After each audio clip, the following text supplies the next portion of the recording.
Well, folks, it's that time of the year again. Christmas time, a wonderful time of bonding with your family and friends and punching people in the face for 20% off TVs. Last year for Screen to Console's Christmas episode, I covered one of the worst games I've ever played with 2010's Rudolph the Red-Nosed Reindeer for the Nintendo Wii. And well, guess what? The publisher Red Wagon Games in 2011 put out Santa Claus is Coming to Town, also for the Nintendo Wii, and what a better time of the year for self-flagellation. So you better watch out, you better not cry, because on this week's Screen to Console we'll be covering Santa Claus is Coming to Town. So you want to know all about Santa, eh? Best place to start is at the very beginning.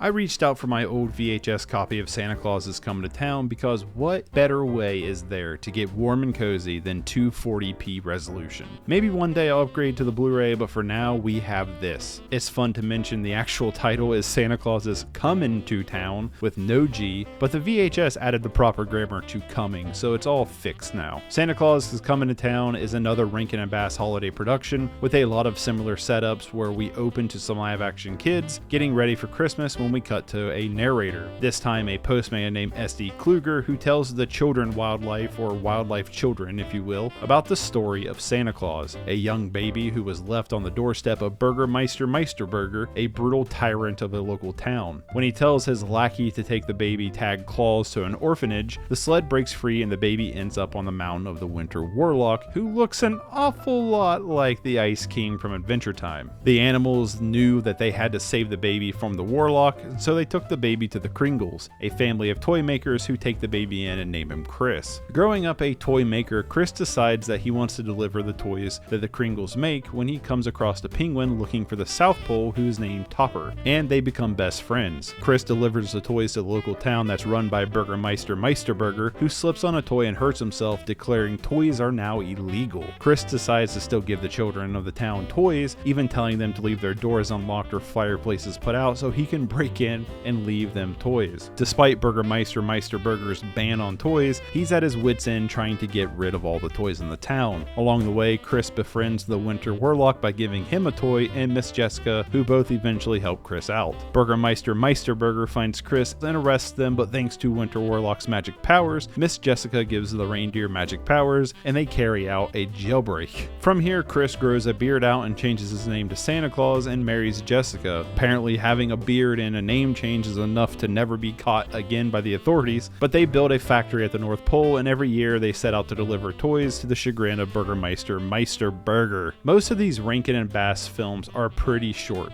clocking in under an hour, and Santa Claus is Coming to Town is no different. This makes them a pretty digestible watch, but I do find it funny how convoluted Santa's origin story is and how quickly we do move throughout the film. With this being another stop motion animated film, I have to say I love this style of stop motion, and honestly, this is what I would call perfect stop motion. It creates life through its imperfections that adds a level of aesthetic comfort that some stop motion films lose when they're trying to be so seamless. There's something very charming about the choppy movements, the unnatural, almost toy look of everything that feels not only timeless but also like its own style of filmmaking that makes it feel somewhat lost to some of the stop motion we see today, or at least it does to me. When it comes to the aesthetic, this is where I think films like this personally look the best on VHS compared to higher resolution, because it kind of helps add to that movie magic. In terms of the story, it's a little all over the place, but also a pretty fun little romp that explores some of the history of a very iconic character that I would consider a staple for children's Christmas time viewings, even all these years later, which is why I think it's been able to be in the holiday spotlight for so long. While these films are a commodity to be based around holidays and iconic characters, the film also focuses on how well it's actually made to push past that holiday gimmick. The music is great throughout the film, the storybook-like narrative flows naturally, and feels like you're just watching a film that would be a book that's read to a child. The voice acting is good and so is the art direction, and also with this and the other Rankin and Bass Christmas films that are out there, they all feel like a part of a set that together adds to that storybook-like nature. While I don't think the film is as fun as Rudolph or Year Without a Santa, I still think Santa Claus is Coming to Town has aged like a fine cheese. It's an easy holiday recommendation, easy to recommend to the kids, and for me, a staple in my holiday rotation. While I really enjoyed the film, I know how these video game tie-ins go, and with Red Wagon being involved with this one,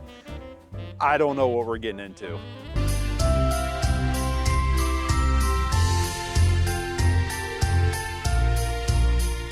Perform the motion shown. This one doesn't work.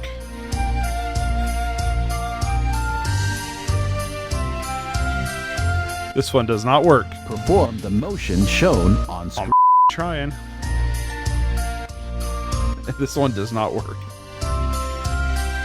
All right. Whatever.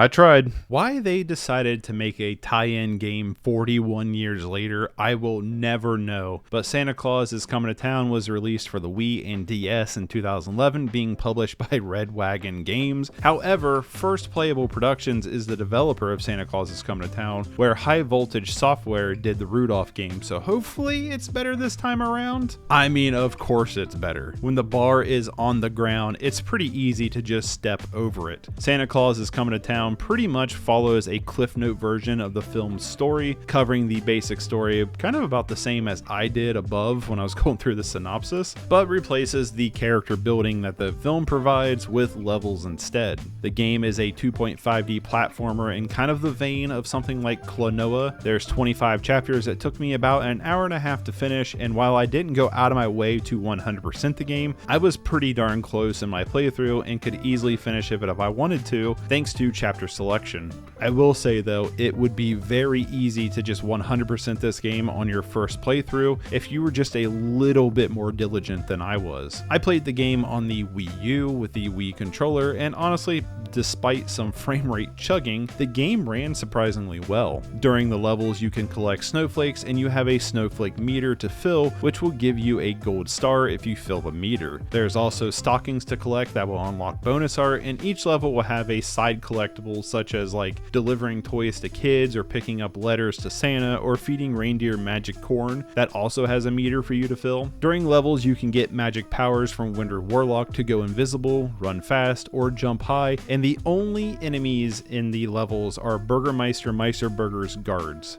That's it. Getting caught by a guard or slipping on ice is the only way to get hurt in the game, and all you do is lose some snowflakes like Sonic loses rings. The game poses no challenge whatsoever, and the platforming is very basic and easy, offering very little variety throughout your playtime. You can shake trees for snowflakes, push snowballs to jump to higher places, and smash snow mounds to get more collectibles, but pretty much all the levels are in two locations, the snowy mountain or the town, which I understand that's really our only two settings in the film, but the levels feel almost copy and pasted, so each level kind of just feels like you're replaying the same level over and over. In between levels, there is a toy making minigame that makes you shake the Wii remote in a pattern to fix it, and unlike Rudolph that didn't check for certain motions, You don't even have to follow the control really. You can just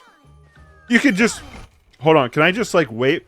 You could just wave the Wii remote like crazy. I'm not even like, I don't even look at the screen. I'm not even looking at the screen. I'm just waving like, I'm just rodeo lassing the Wii remote right now, and it's working perfectly fine.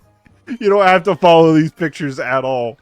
What is this? Santa Claus does check for certain motions, but it's not super precise. There's also a wiping off the snow from an object level that's as simple as shaking the Wii remote to clear the image, but easily the worst is the minigames during the platforming levels themselves, where some of these minigames are basically chapters themselves in between the platforming levels. Some of the levels in the town have a toy delivering minigame where you go into a house to deliver toys. This broke up the pacing of the game in a very negative way, making you sit through loading screens only to wiggle the Wii remote at the same 2 JPEG images every single time. This was just such a waste of time. As you're going through these levels, there are kids out on the streets where you press the 1 button to throw them a toy. Very simple, but sometimes you come up to a kid who has a broken toy and you enter the toy making minigame to fix it. This also breaks up the pacing in a very negative way, forcing you to sit through more loading screens for a quick 5-second minigame. I would rather just platform throughout the levels than deal with this, honestly, because it just becomes so frustrating as you go. The graphics don't look great, but I mean, what'd you expect? Did you really expect that much from this department? But I did enjoy the use of music, and especially the 1 foot in front of the other level. That was an easy standout in the game. You can also play the 2 mini games of, stocking stuffing and toy making from the main menu, but why would you, honestly? They're both awful. But while I don't think this is a good game, game. It's a big improvement from last year's Rudolph, so I guess, hey, that's a plus.